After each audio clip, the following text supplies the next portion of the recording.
Hi and welcome back to my channel. I thought I'd do an update on a video I did a while ago on servicing my the rear hub or the free hub on my Axis 1 specialised wheel set.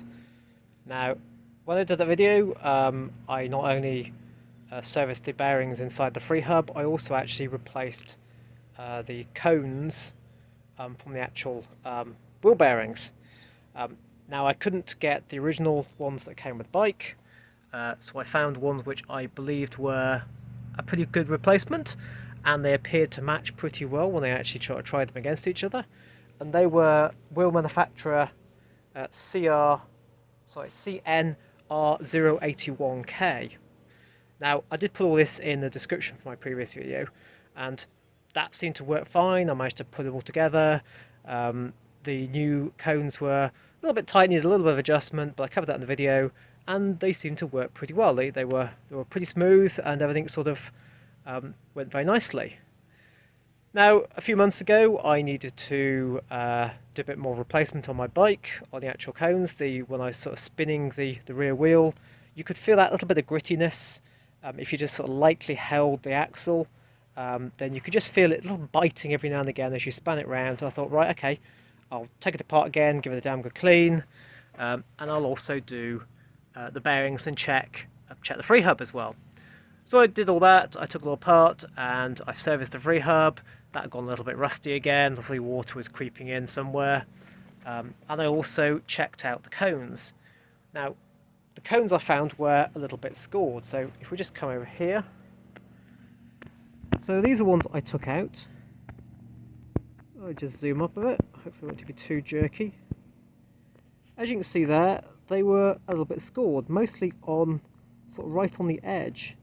And in fact, the cone on the right, it's actually got quite a rough edge. So you can see the balls have been running fairly close to the edge there.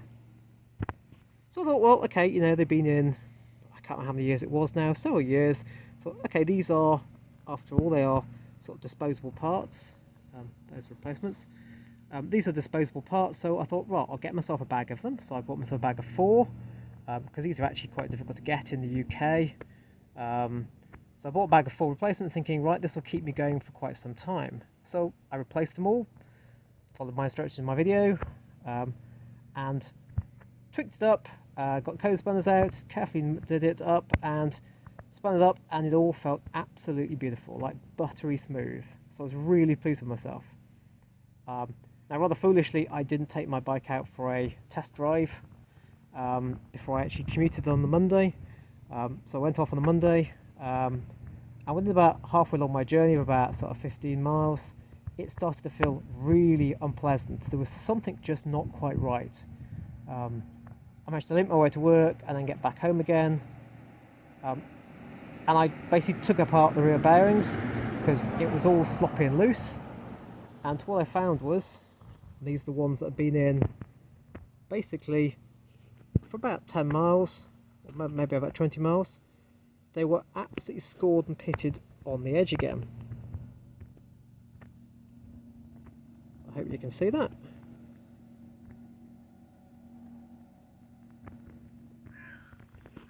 So obviously these aren't quite the right bearings or quite the right cones, because ideally you want the balls to be running, if I can point out to it, the balls to be running in the centre of the cone, of the sort of concave area, not right on the edge.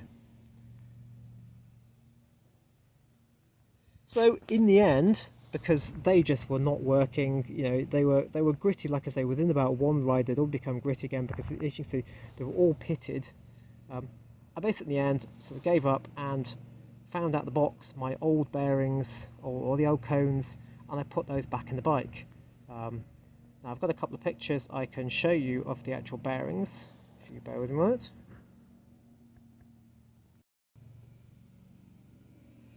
So these are close-ups of the bearings. Now I didn't at the time actually have a pair of calipers, so I wasn't able to actually do this measurement at the time I actually replaced them in the first place. But I know I've got set calipers, so I measured up the original bearings, and on the narrow end of the concave of the cone they were about 12.17 millimeters, and about 16.87 on the full maximum diameter. And they were about 14.1 millimeters long. These new wheel manufacturer ones, however, are about 13 millimeters on the narrowest end of the concave in diameter, and about 17.14 mil on the largest bit. And they're also about 13.76 mil long.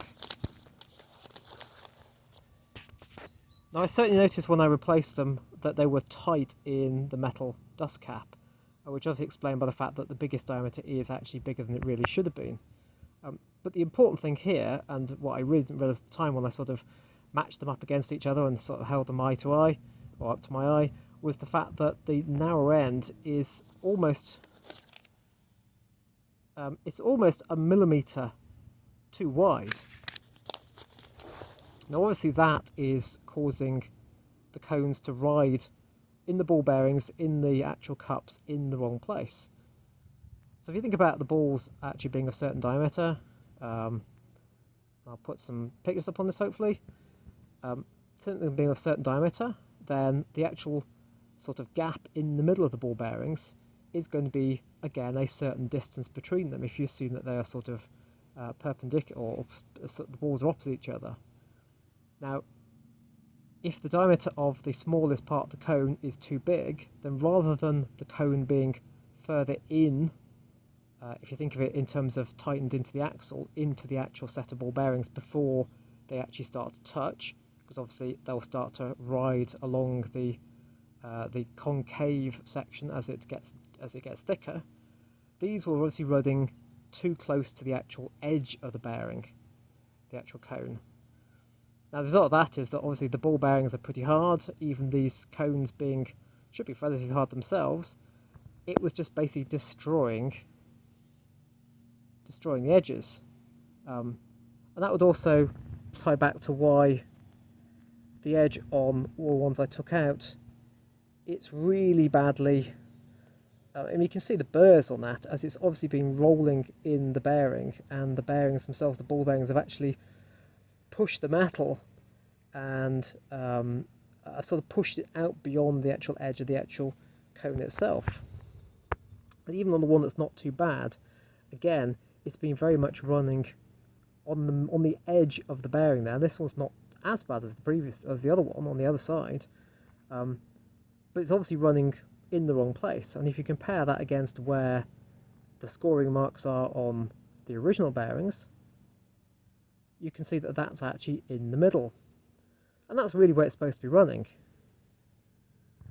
So that's the problem. So unfortunately, the ones I suggested in the previous video just aren't appropriate. They're just not going to work for replacements of the original Specialized ones inside the Joytech hub, which is a bit of a shame really, because it's virtually impossible to get hold of the right ones. Now I did spend quite a long time contacting Specialized themselves, and send them pictures and things like that, and they basically, in all fairness, after quite a lot of help, the guy came back and said, well, I'm sorry, I can't really do much to help you on this one, because your wheel set is from 2014, that's sort of 6-7 years old now.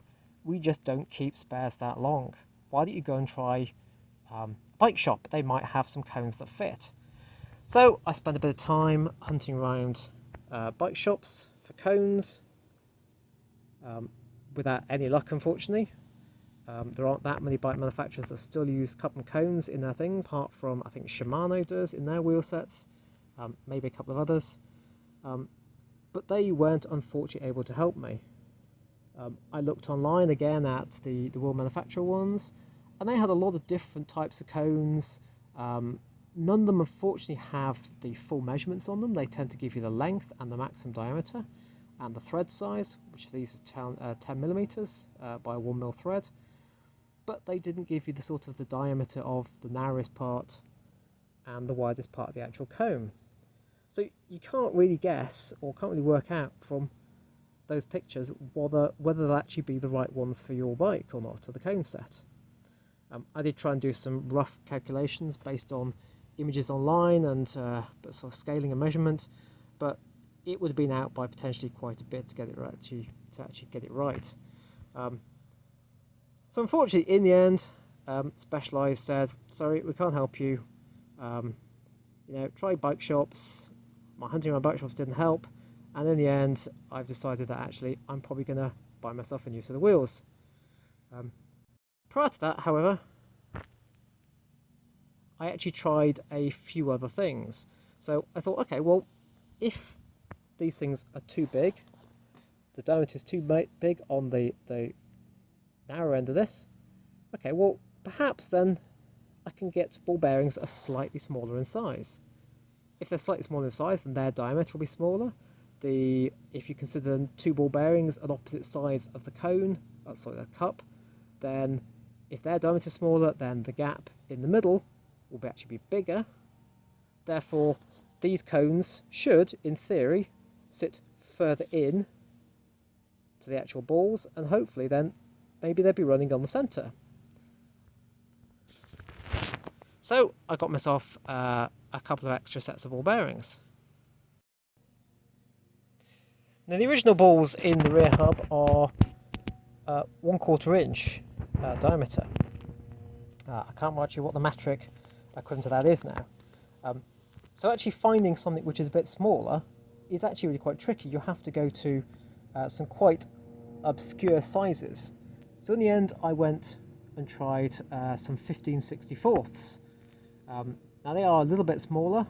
I'll put on the screen here how much smaller they are in terms of millimeters, if that's any help.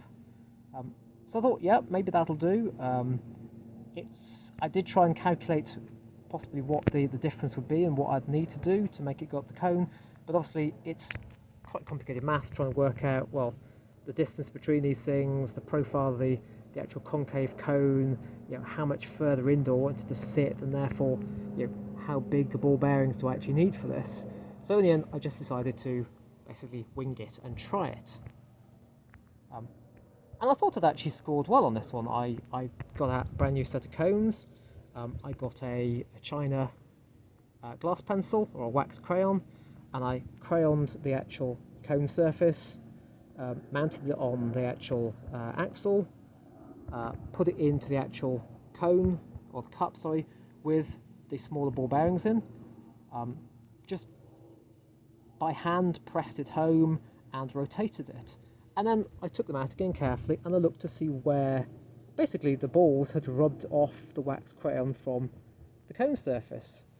And when I tried that, it looked as if it had been running pretty much in the middle of the actual concave bit. So I thought, yeah, okay, right, I've got it. Pick a slightly smaller set of cones from the originals.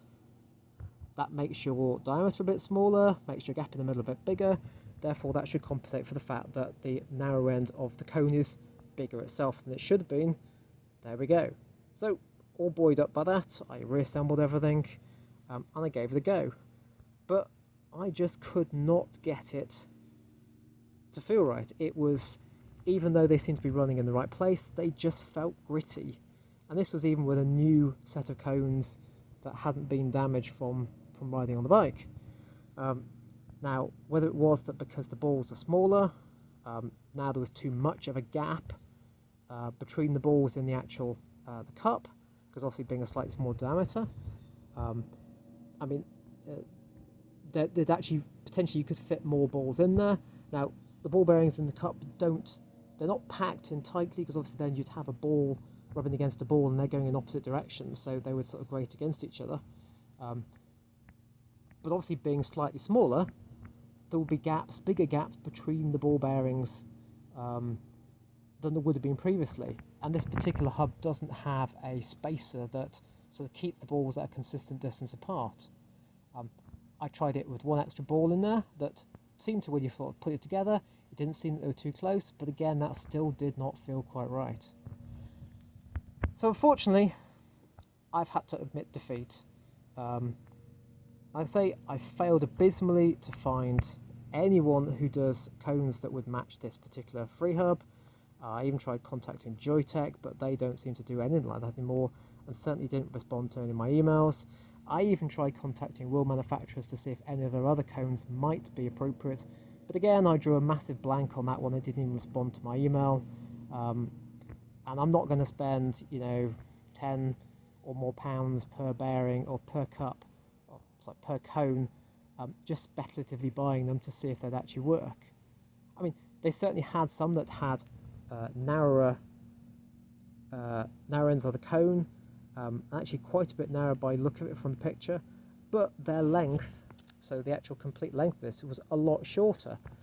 Now the problem with that is going to be that when you put this especially into the metal cap, dust cap, it wouldn't fit it up right, and you'd have to then put some packings behind that, and it felt as if that, you know, the one I thought might do it, it would sit barely in the dust cap, it probably wouldn't be seated properly in there, and in the end it wouldn't be secure, and it'd be a real pain to try and get spaces at this sort of end to pack it out in the dust cap, and it was really just a non-starter, and trying to tighten it all up and everything, it just wasn't worth it.